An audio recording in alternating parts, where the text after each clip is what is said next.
Welcome to the second session in our Straight Talk series, Voting in America.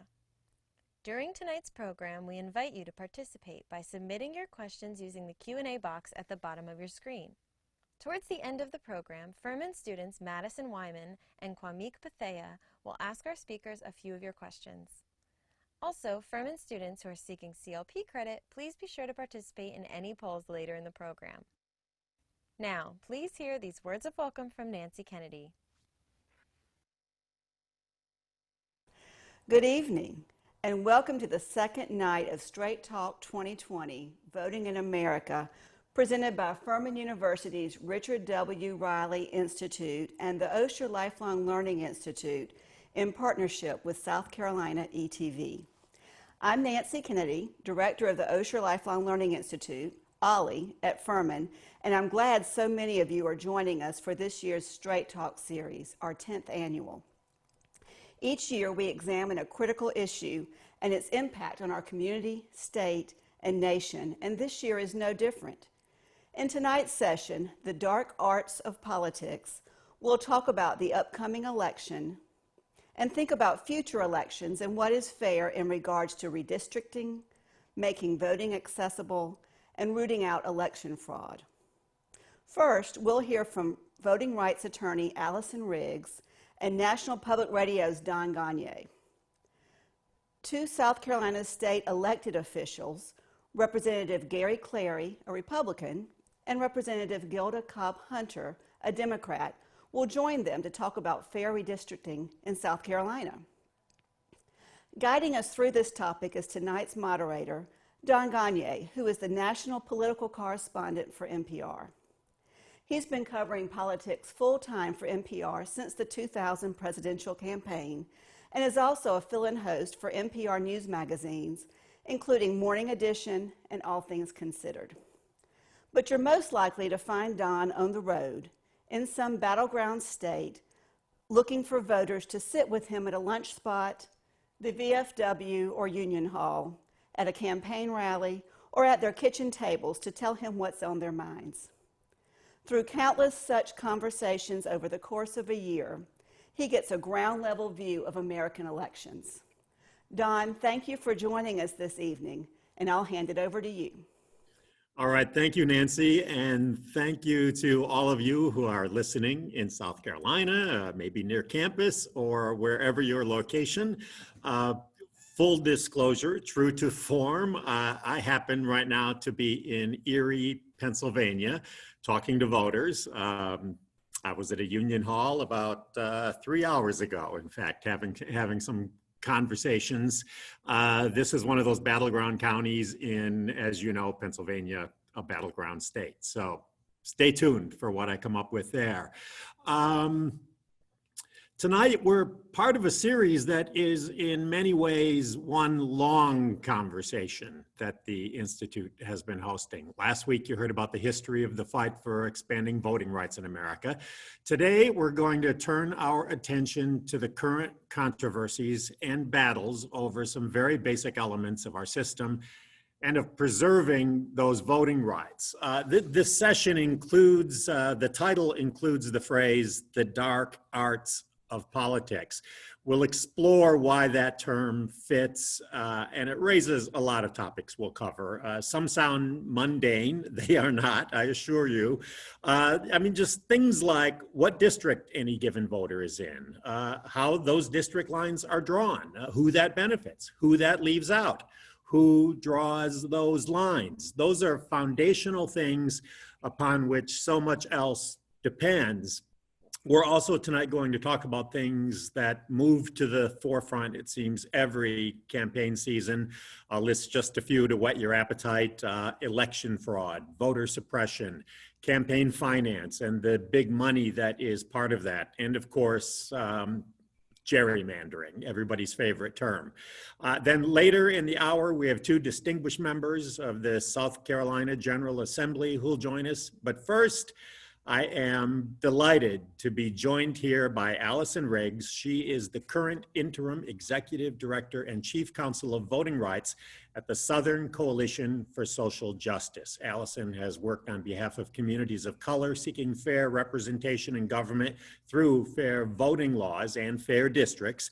Her voting rights work over the last decade at the Southern Coalition has been focused on fighting for fair redistricting plans, fighting against voter suppression, and advocating for electoral reform that would expand access to voting. So, with that introduction, Allison, welcome. Thank you, Don. It's great to be with you all this evening. So maybe I should start just with, a bit of, I guess, a personal story.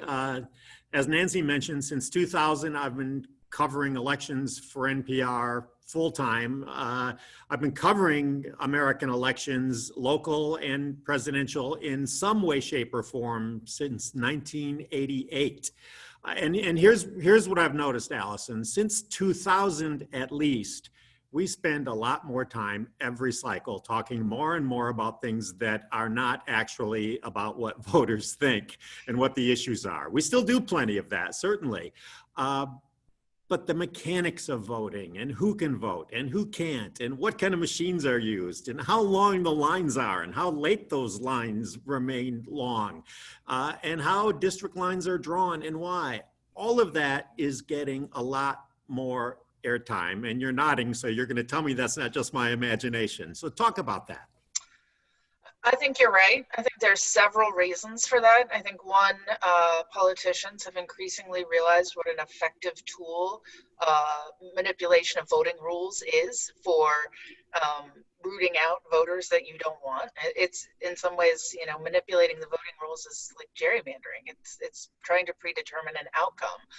Second, I think we're becoming more and more entrenched in our polar views, particularly around almost every matter of policy, but certainly around electoral policies. And then three is sort of less of a blame thing and more is just the way we run elections is outdated. We don't spend enough on elections infrastructure. We don't spend enough on elections generally. Many of the rules that we have regarding elections were designed when we were doing a lot of things with paper and pen only in the 1960s and the 1970s. So I think the failure for that system to modernize the way others has creates a ripeness for dispute, particularly in the courtroom where I tend to hang out. And even where it has modernized, every time there are new, more modern voting machines or computer checks along the way, people get really nervous about that. Yeah, I mean, I think, and that's a more recent development. I think there is a lot of understandable worry about foreign interference. I think we've not done a good job in our education and dialogue around this topic. So the kinds of foreign interference we saw in 2016 really weren't the kind that's, I see a lot of people complaining about quote unquote voting machines. And I'm like, what voting machines are you talking about? There's about 15 different kinds of machines we use at different stages in administering elections. And I do take seriously election security, but I also think technology brings with it a lot of advantages for access and access for a larger electorate and accessibility for voters who may have challenges with sort of the older school way of voting. So I'm hesitant for us to throw the baby out with the bathwater on that front while recognizing we still need to be cautious. And the different machines that you cite in different places, that gets back to that very basic thing, which is local control of elections, right?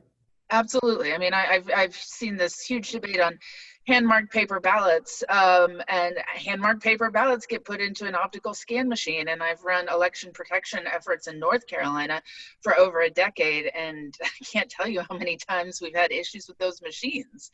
Those are not ballot marking devices or director cord electronic equipment, but it's why when we get in trouble when we're imprecise with our language around election components. Yeah.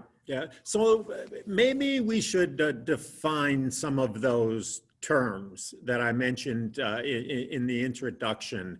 and spend a little time talking about each and why they get talked about so much and why they are important and what is misunderstood about them.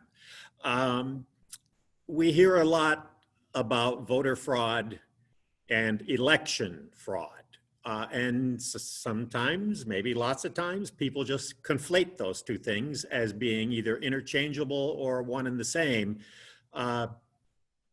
But there is a difference. What does each mean, and why should we be very aware of what each means?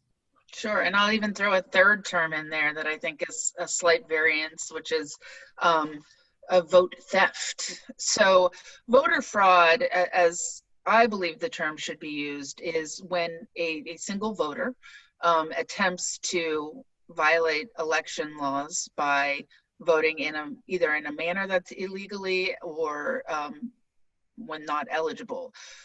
So that's, a singular, it's about the individual and his or her intent. Now, some of those laws are what are called strict liability laws. So they could make a mistake and still, at least on the books commit voter fraud, but certainly the word fraud isn't, we're not using it the same way there when we say, someone's defrauding someone else, right? There's an actual intent. There's a remarkable number of election statutes that are strict liability. So you can make a mistake and still technically committed quote unquote voter fraud. Election fraud is generally, in my experience, something that is designed by insiders to change outcome elections. So you hear back about sort of the political machinery in olden days, stuffing ballot boxes at elections office. I mean, decades and decades ago, but really looking to shift the outcomes of elections. And then we had an example of vote theft 2 years ago here in North Carolina, where a political operative was paid tens of thousands of dollars to go around trying to steal, destroy, or forge people's absentee ballots. North Carolina has adjusted several laws in response to that, and the gentleman who did that is, currently being prosecuted. So that was voter fraud that was caught. That was vote theft that was caught. But that might be more akin to the sort of election fraud. But I think it's important to understand, too, that you have a lot of state agencies looking at this. There's a lot of different mechanisms and laws on the books for detecting this, and a lot of different ways to prosecute it. So, for example, the North Carolina State Board of Elections did in 2017 an audit of the 2016 election, and they were, very careful in documenting the places where there were issues, but also tracking to make sure that no election outcomes were potentially changed, and there weren't, according to the then Republican-run State Board of Elections. And it's worth staying on this just briefly. A lot of people use these terms when they're discussing something that is very, increasingly prevalent these days, and especially so, it looks like, during this, pandemic election we're about to have, which is mail-in voting. Yeah. So, a very small number of states have shifted over a number of years to conducting elections primarily by mail.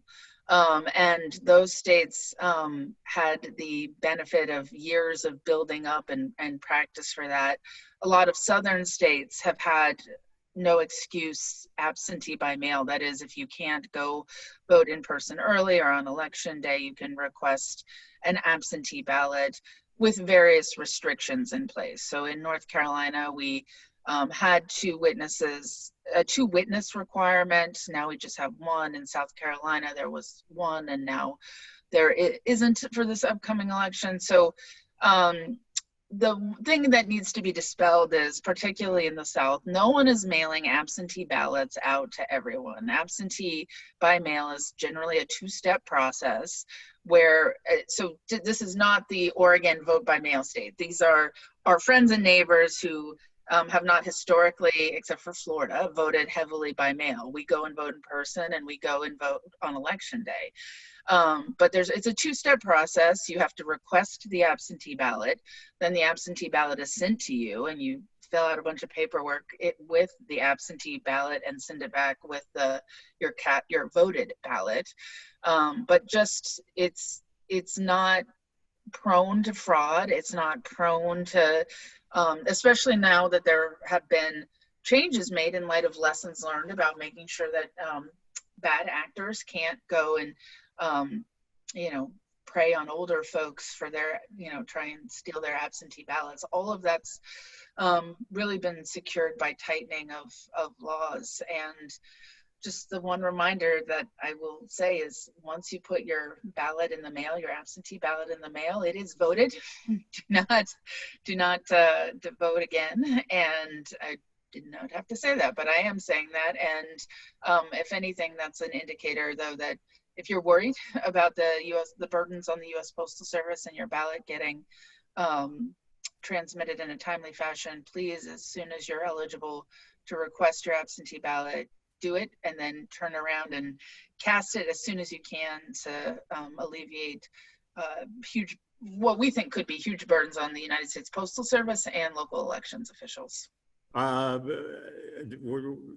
president obviously discussed this in a speech this week, and I don't want to interpret what he said, but the explanation of it was to test the system, and you go and make sure your vote was counted, and if it wasn't, then you vote. So just address that kind of concept right there quickly. I mean, that's it's still a felony in most states. There's no testing the system isn't a legitimate thing. It's a terrible idea from a public health standpoint, and it's a terrible idea from a election administration standpoint.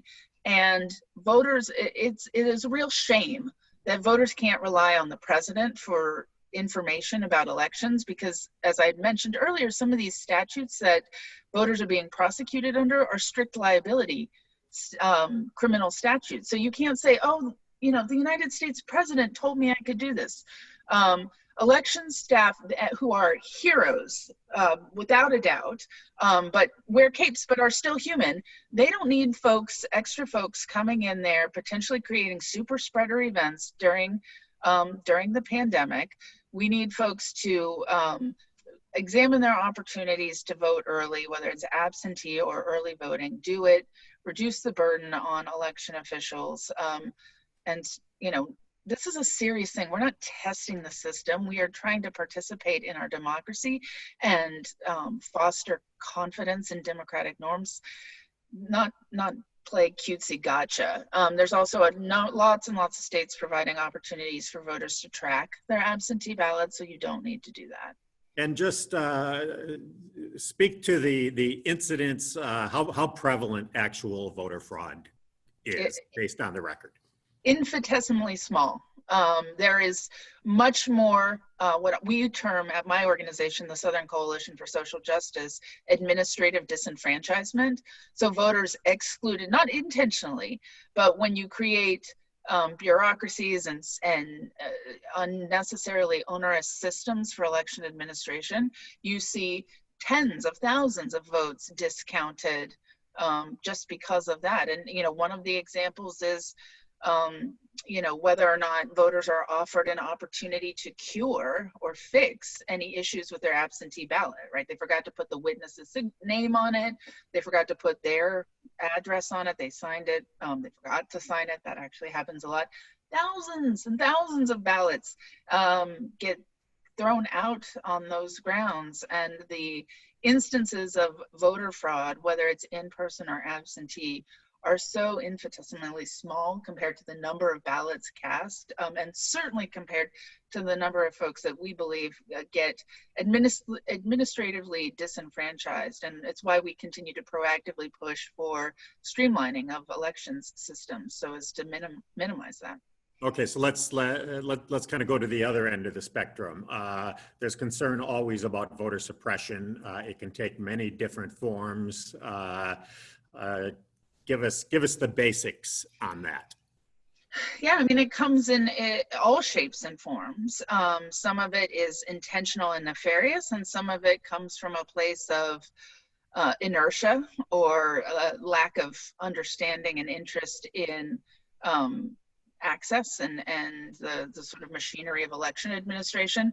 In its worst, it's about identifying certain groups and people and restricting access to that those voters predominantly use. So for example, my organization had a case in the Fourth Circuit in 2016 challenging a North Carolina, we called it a monster voter suppression law. It rolled back every electoral reform we'd seen in the past 15 years that was disproportionately used by Black voters. And the Fourth Circuit found that that law was designed with near surgical precision to undermine Black political participation. But you can also have voter suppression coming from private actors in the guise of as voter intimidation. Mm-hmm. So we worry about that. There are federal statutes prohibiting voter intimidation, and they were drafted in the 1960s, and there's a whole lot of ways in which voter intimidation can still constitute the racial violence that those statutes were designed to attack. But also we have online ways of harassing and intimidating voters, sadly enough, that we'll continue to watch out for. And then just the administrative problems. Quickly address voter ID laws, which a lot of people call for every election. The argument is you need an ID for everything. Why not something as important as voting? Well, it's just not factually true that you need a voter ID for everything. And what we know is that the people who, no one is saying like there are millions and millions of voters without ID, but there are hundreds of thousands across the country. Often older folks, often lower income folks, and it says something about, and it's a fundamental right. It's not like going and getting on an airplane and flying to, an all-inclusive vacation resort, which I wish I could do right now. That's not a fundamental right, but this is key. This is the right from which all other rights are derivative. It is the bedrock principle of our country, and the idea that we're creating, that we're creating systems that exclude people should be problematic. We should be talking about how do we include more eligible voters? How do we invite more voices to the table, not create, that we in our sort of middle class white bubbles, we travel a lot, we can't wrap our heads around the fact that there might be some folks who don't have a photo ID, but I've met many of them. And making it harder for them to vote, I think, is a moral problem and a legal one. I want to move through a couple of things quickly, and forgive me for that. But talk about the money in politics, and we're not so much talking about the $5 or $10 somebody sends in because they got 100 emails either from Joe Biden or Donald Trump this week. It's that big money that's harder to track. A kind of a thumbnail on that issue, please. Yeah, campaign finance, or the lack thereof, really is, I think, one of the most pressing civil rights issues, and it's really akin to gerrymandering. We're talking about who's picking the politicians and who's having influence over them. Ideally, the voters in your district are the ones in a politician's districts are the ones telling them what they want, what they need to do. When there is no regulation in the amount of money that can get poured into politicians' coffers, or not enough transparency about it, then you have those folks, the rich, dictating policy outcomes rather than voters being able to hold their representatives accountable. So I think it's exclusionary. It limits the way in which we put pressure on political folks, and we certainly are. It's something my organization is looking to combat. A lot of money pours in that doesn't go to the campaigns necessarily. It's to PACs, or it's separate expenditures, and there are no limits on that, right? Right. And these are folks, you know, in an uncoordinated way, at least legally, spending money directly to influence election outcomes. And folks know that, right? They know who's, you know, the groups are that they need to be accountable. Just because it's a group's PAC and they in a independent expenditure can get away with spending you know, millions and millions of dollars doesn't mean that we don't have improper pressure on politicians then. I want to switch gears here, just to kind of tee up the next part of our conversation. We'll bring a couple of guests in a moment who have hands-on experience with this as well. But that notion of gerrymandering, that old term that combines an old governor from Massachusetts named Jerry with the salamander, because that's what a district looked like that showed up on the map way back 200 plus years ago. There are still big cases showing up and making it all the way to the Supreme Court on this topic.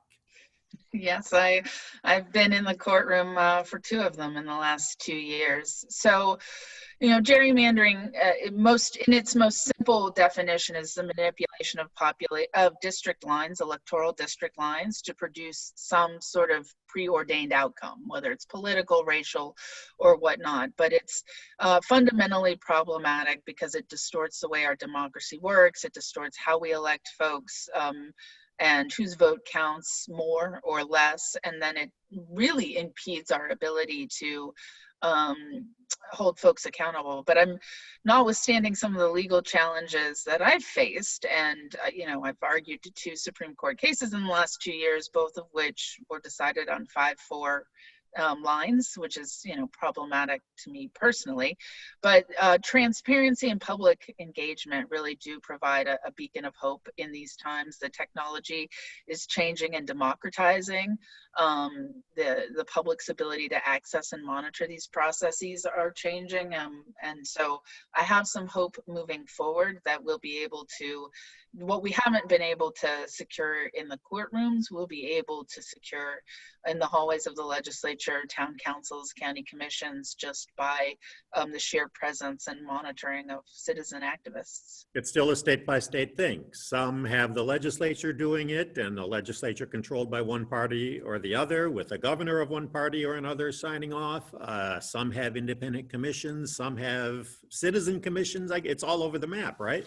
Yeah, I mean, that was one of the arguments in the Rucho case, the North Carolina and Maryland partisan gerrymandering cases. We don't want a patchwork system of justice. We don't want a patchwork system of fairness in redistricting, but that's what we're stuck with. So some folks will go to the state courts, some will go to the state legislatures, to the citizens in referenda, and others I think will just have to mobilize and show up and get mad. Can you give us just a quick kind of a look at the makeup of the districts in that Rucho case? North Carolina is one of those battleground states that has voted for Democrats and Republicans at the top of the ticket. But the first map drawn by the Republican legislature what was the breakdown? It was a racial gerrymander. The 2011 map was ultimately thrown out by federal courts as a racial gerrymander. It was a 10-3 map. It would elect 10 Republicans and 3 Democrats almost without fail. When the court threw those out, the leader of the Republican Party in the House said, okay, well, if we can't racially gerrymander, we'll partisan gerrymander. And this map's going to be a 10-3 map, just like the one that was invalidated. And if I could draw an 11-2 map, I would, but he couldn't. So they rammed through a 10-3 map. And I guess it's kind of boring stuff, the drawing of the maps, but it's the kind of thing that voters would do well to pay close attention to from the very early moments of the process, right after the completion of any given census, I guess. Well, it's not boring at all. I would disagree with that. We're launching a big community engagement effort across the South. My organization, the Southern Coalition for Social Justice, it isn't a niche area. It's fascinating. There's technology and law that's incredible. And really, folks need to understand that redistricting is so intertwined with policy. You know, if you care about dismantling the school to prison pipeline, you should care about how your school board members are elected. These are the folks making decisions directly to that effect. And this will be the first redistricting cycle in decades where South Carolina and North Carolina, among other southern states, won't have the protections of Section 5 of the voting rights in effect. So we are working to equip citizens all across the South to be more engaged, or more engaged than ever, in the redistricting process, because it is both fascinating and incredibly important. I think that tees up our next section of this discussion nicely. We have two members of the South Carolina General Assembly with us here tonight, Republican Gary Clary and Democrat Gilda Cobb-Hunter. They have both advocated for redistricting in South Carolina. They both worked on that very issue.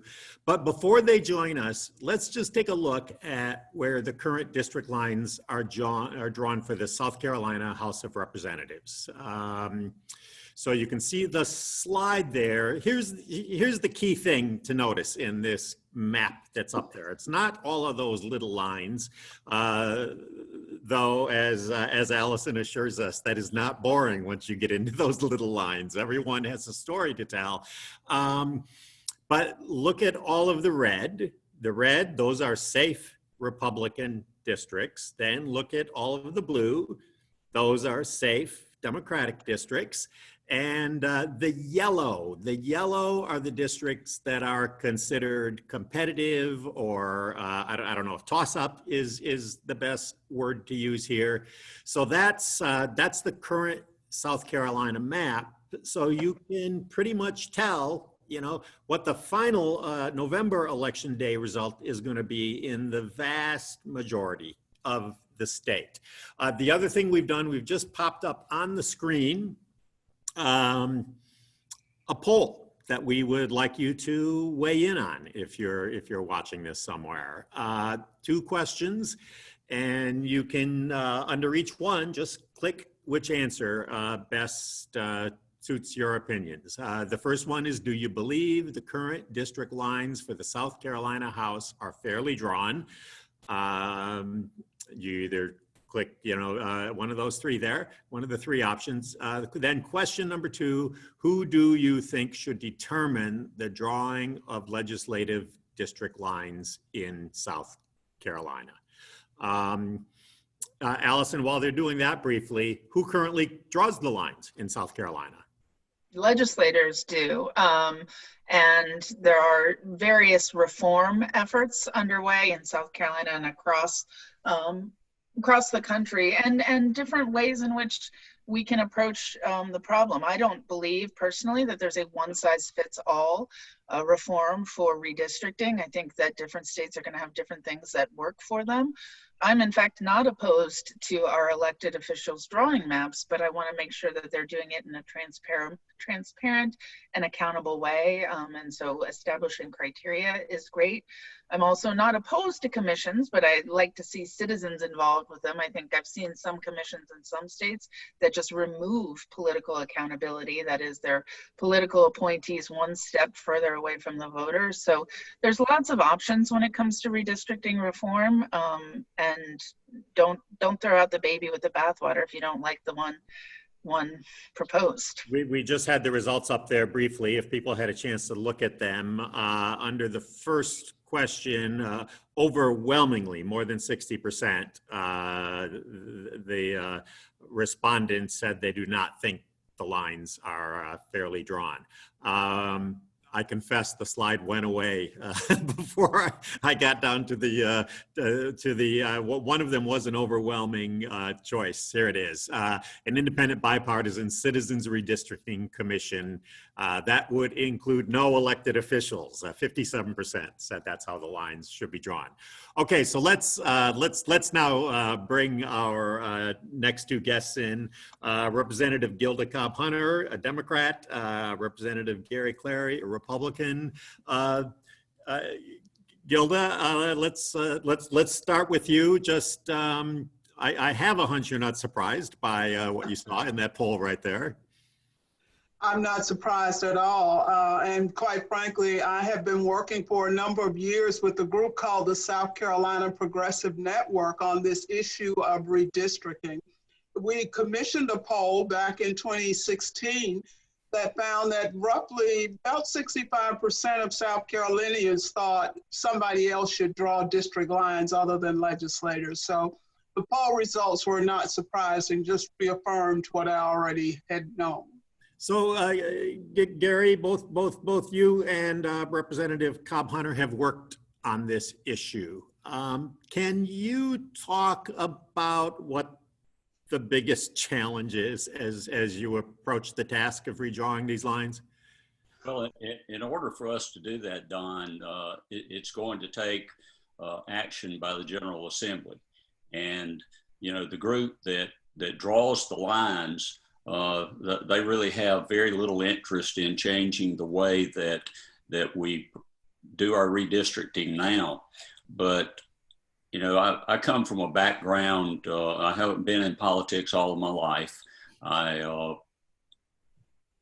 been a lawyer, a circuit judge, and the fundamental fairness of the proper implementation of redistricting is something that I firmly believe in.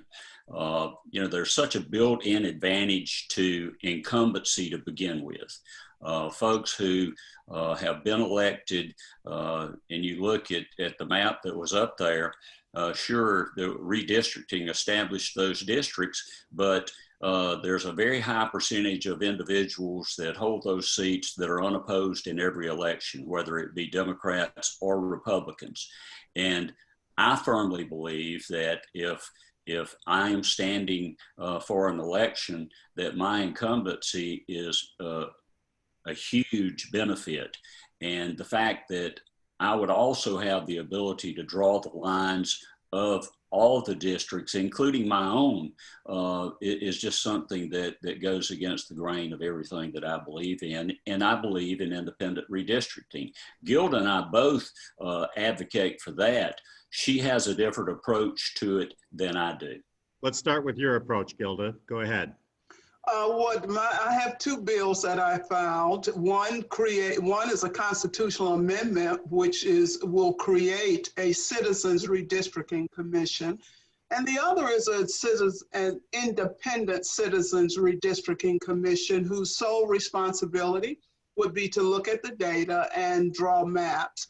The commission would be under the auspices of the State Election Commission, along with the State Ethics Committee. It's a 54-member committee made up of people who are the majority party and the minority party who have participated in the last election. The piece that I like so much about the legislation that I introduced is that it would make sure that nobody who has been an elected official, federal, state, or local could serve, none of their family members, nobody who had worked with the General Assembly. And so there's criteria laid out for membership. It would be open, picked pretty much like you would do a jury pool. But the most important factor of the bill to me is the fact that when the commission comes together, draws the maps, presents them to the legislature can't change, can't intervene in any way. The governor can't change, can't veto. And so it's almost like once it leaves the independent commission, it becomes, in effect, the redistricting plan. And I've been through a number of these redistricting plans, a number of which have been settled by the courts. But like the judge is saying, I am very much for an independent commission. I think it is important, if you do that the politics as much as possible be left out of it. And Judge, I'll let you, you said that the two of you have a different approach to it. What's different about yours? Yeah, the manner in which it's different, we agree on independent redistricting. Right. The manner in which I would have the commission appointed would be the House of Representatives and the General Assembly, as well as the Senate, would appoint 2 members each, Senate and the House, one from the majority party and one from the minority party. And those folks, the governor would also be able to appoint 2 people from the majority and minority party. And then those six individuals would come together and elect a seventh member. And if they are unable to do so, the governor would be allowed to appoint that seventh member. As Gilda and I both know and agree, regardless of the way you prepare this, you can never remove politics from it. There's always some level of politics. Everything that we do has politics in it, and this is certainly not exempt. But I believe that by having this commission to go around to different parts of the state and to hear from various stakeholders and to use that information to draw the lines and use real scientific data, then that would enable us to have a fairly drawn districts and lines throughout our state. Because, you know, when you look at South Carolina, this is not really a Republican or a Democratic issue, because I get pushback from both parties on this, and I'm sure Gilda does too. There are Democrats that say, don't be messing with my district and my lines, just like Republicans. So what would appear to be a bipartisan issue certainly isn't, and it all goes back to who has the control. So you know, I could remember in my lifetime and Gilda's when Democrats controlled the General Assembly in South Carolina. That changed back in the 1990s. It started, and then there's just been this tidal wave that has really turned us into a fairly red state. Yeah, and I should note, I referred to you as judge. That's a past office you held, but the title seems to carry on. It is. So Gilda, what's a place that does it right? Is there a state you've looked at that in South Carolina you guys have studied and said, oh, that's a nice model to at least start building on? Don, there were a couple of states that I thought had done it right. They had an independent commission, but and those were a couple of states out west. But then one of the states that I had researched and was taking a look at, and I don't have my notes in front of me, but it turns out that the independent commission was deadlocked. They had gridlock on the independent commission, which made me think, you know, it's probably not a good idea if you want true independence to allow any political influence at all. And that's where Judge and I disagree on the makeup of the panel, because in his bill, there are legislative appointments as well as one by the governor. In the legislation I drafted, I just think citizens would do a much better job than we would. They don't have, because what Gary described is the whole notion of the power of incumbency. You know, whether you're a Democrat or a Republican, if you are an incumbent, you have a vested interest in saving your own seat and self-protection. And unfortunately, that is the voice that carries most days in legislatures across the country. But I don't think that's good for public policy. In South Carolina, over 70% of the voters had absolutely no choice as far as who they wanted to represent them, House or Senate. And there's something wrong with the system, in my view, that doesn't give voters a choice. You need districts that make sure that minority groups in the state have representative, but sometimes that's used to create a district that is overwhelmingly, you know, one demographic. Yeah, Don, what we have in South Carolina is districts that are bleached and packed, minority districts that are districts of color that are over 60% Black. You have Republican districts that are over almost 80–90% white. Here's the problem with that. In the old days, we used to call them influence districts, and those were districts that a person had to run in and couldn't cater to one group or the other. You kind of had to be a person who cared and catered to all. The way we draw district lines now If it's a majority Black district, there's a tendency to believe that on the part of some, that there should only be concern with what Black voters want. If it's not a majority Black district, there's a tendency to say, well, we'll just worry about what the people in our district who are white care for. I don't think that's good for our public policy.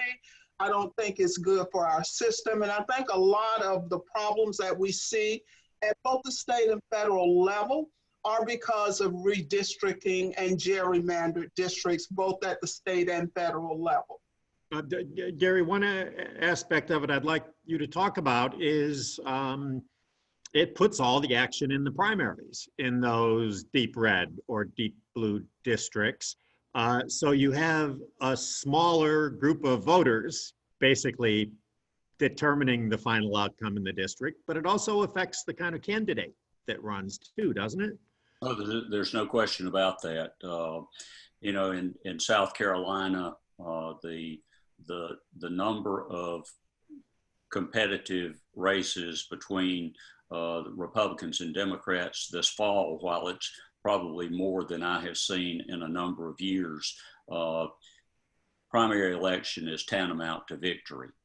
And you know, it really is. It's a conundrum when you look at what we have in South Carolina, because we have open primaries in South Carolina. We don't have registration by parties, but if you don't necessarily fit the litmus test in a particular county of a particular party that's conducting that primary, then that can be a death knell to a candidate.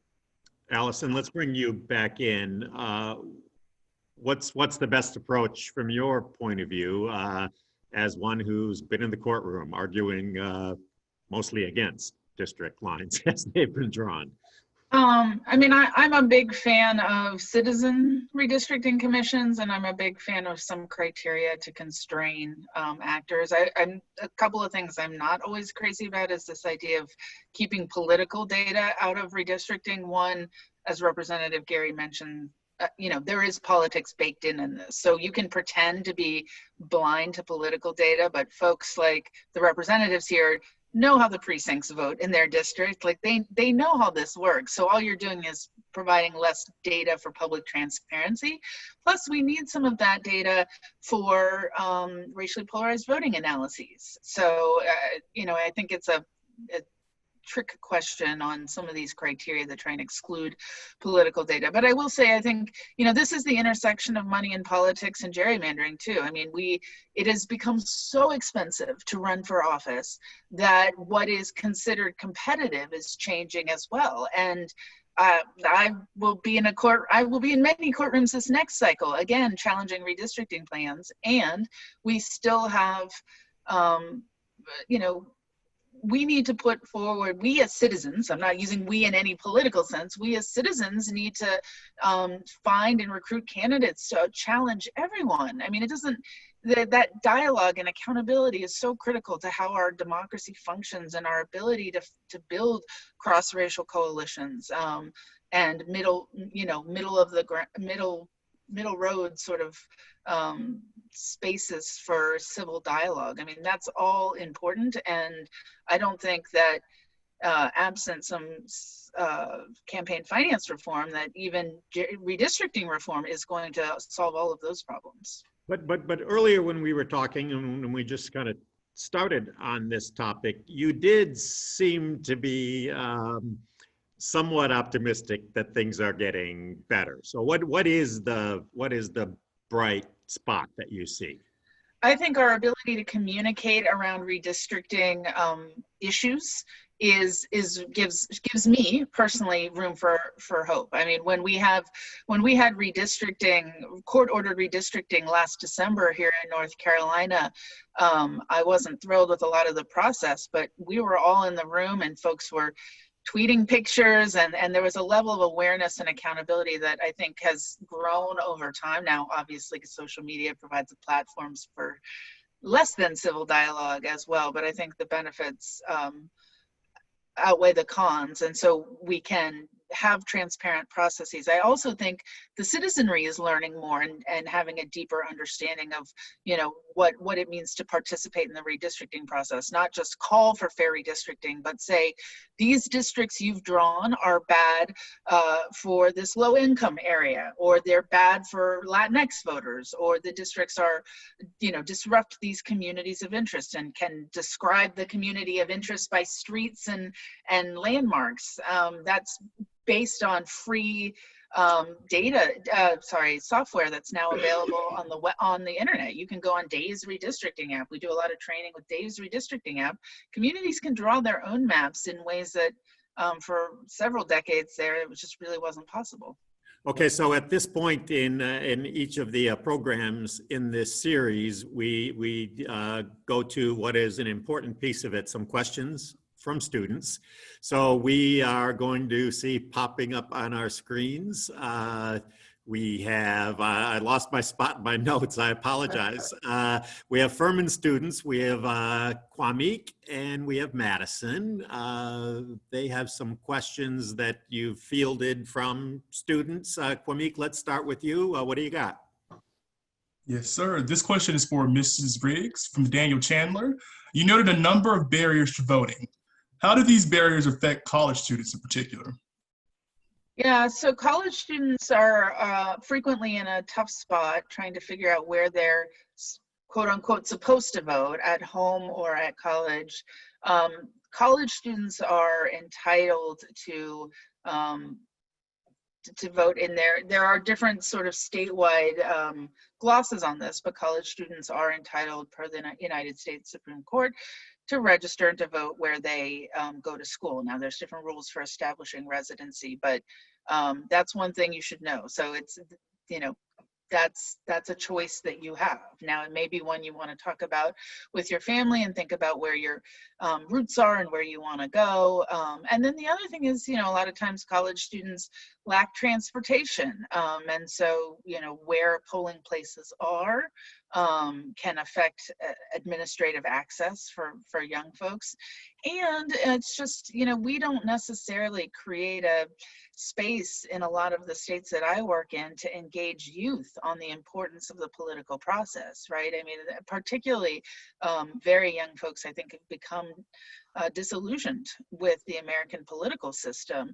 And until, there are too many administrative burdens on all of us, I will say that, and certainly on historically disenfranchised communities. But when you add on a layer of, you're talking about a generation with the most school debt, the least sort of social safety net, that's another I get that. Why try and climb over these unnecessary barriers when you're a young person? So I think we all bear a collective responsibility on that front to try and remedy that. Madison, do you have a question for us from a student? I do. This is for Representative Clary and Representative Cobb Hunter from Tony. Given that there are numerous ways to draw district lines, which factors should be taken into account? What happens when goals like securing representation for citizens of color and keeping communities intact conflict? The things that I think are important to keep in mind are communities of interest, neighborhoods, cultural kinds of things.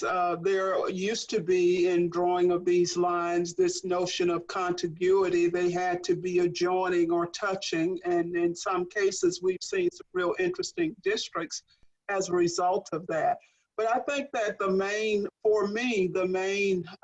thing that I would love to see more attention paid to is communities of interest, people who have culturally significant relationships. So those are the things that I think are important. Gary? Yeah, I don't disagree with anything that Gilda has said. I think the communities of interest is probably the primary importance. But I also think that we need to understand that when we talk about drawing these lines, when you look at that map of South Carolina and you look at the upstate and the bright red that it has, and then through the Midlands, you've got a lot of blue. One thing that you can't anticipate are the number of people that are moving into this state. And throughout this state, we're seeing pockets of areas that were blue or red that are turning purple now. And it's really interesting to see the dynamics of people from different backgrounds, from different states moving into South Carolina. And I think that's going to be not necessarily in this census, but in the 2030 census, it's going to be huge because of the transition that's going to take place.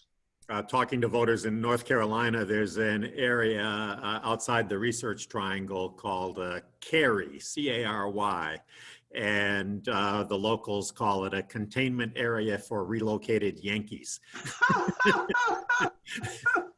I essentially live there. You know, did I get the right place? Did I? Oh, wow. I just moved to Durham this summer. Kwame, let's see if we can get a couple of more questions in. Kwame, do you have one? Yes, sir. Our next question is also from Ms. Riggs. This is from Neil. In the U.S., the law is you must be 18 to vote and must be a U.S. citizen to vote as well. How do we make sure that the person who is voting is of age and a citizen without checking their ID? Oh, there's lots and lots of different ways of doing that. The biggest is having people swear under penalty of perjury. I mean, it is a serious oath to be taken when people register to vote and when people cast votes. And we ask people to ascertain their eligibility at both stages, at registration and voting.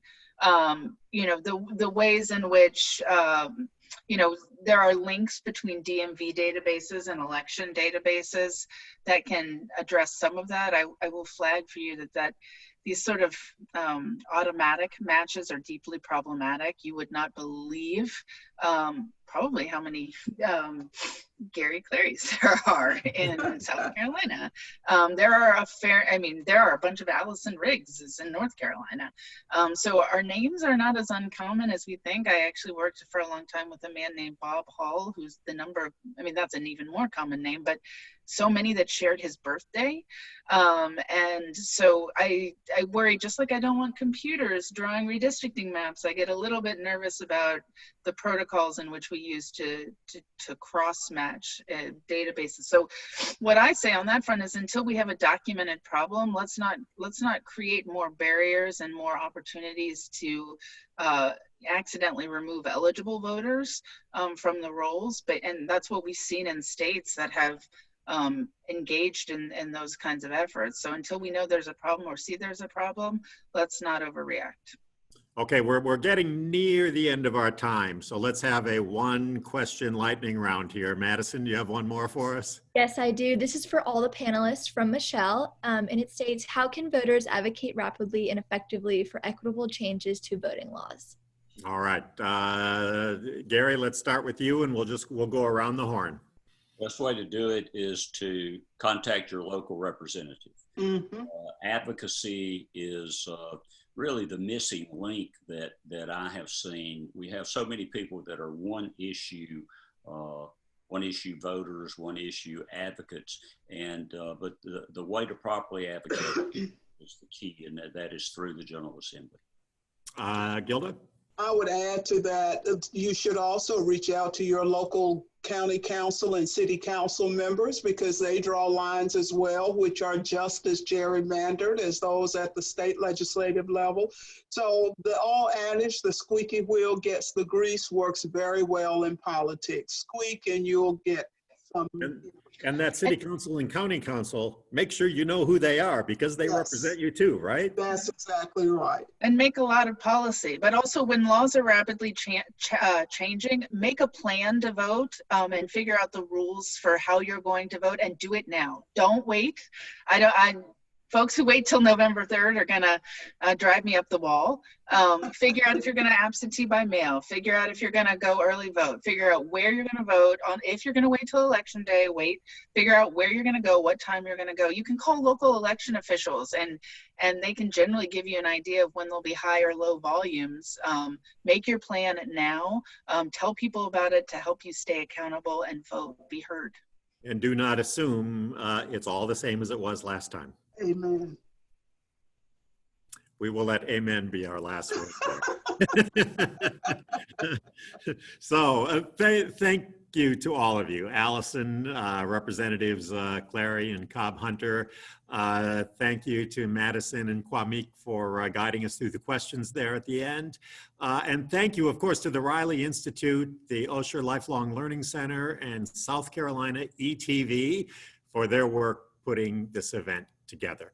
Thanks to you, Don, as well.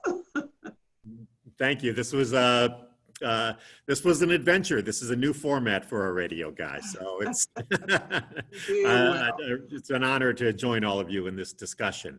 And please join us next week for our third and final session of Voting in America. This one is called Democracy at Risk: Safeguarding the Vote, the Voters, and Election Integrity. Furman professor Teresa Nesbitt Cosby will host a conversation with Robert Costa of PBS's Washington Week and the Washington Post. Michael McRobbie, president of Indiana University and co-chair of the penultimate report on our election infrastructure, will join. Also, David Levine of the Bipartisan Alliance for Securing Our Democracy, and election expert Ned Foley.